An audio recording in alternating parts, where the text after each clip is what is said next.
Yo, anong gagawin nyo? Ang tagal ko nang kinumpose tong message na to. Ito oh.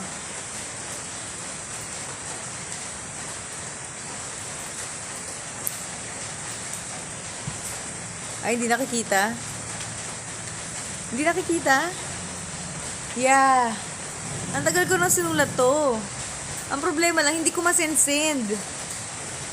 Ito oh. Hindi talaga nakikita? Chelsea. Nakasulat Chelsea. Chelsea. Hala, hindi nakikita. Tagal ko na gusto i-send to.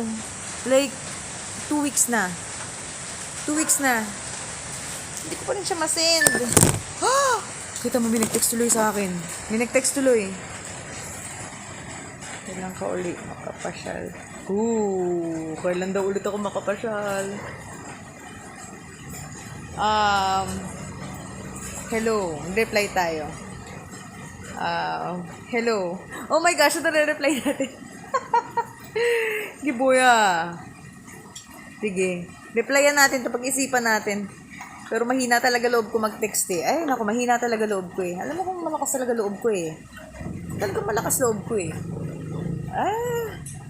Ito na. Pag-iisipan natin yung reply, ha?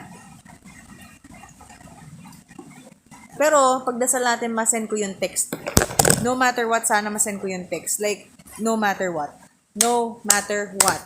Masend ko sana yung text.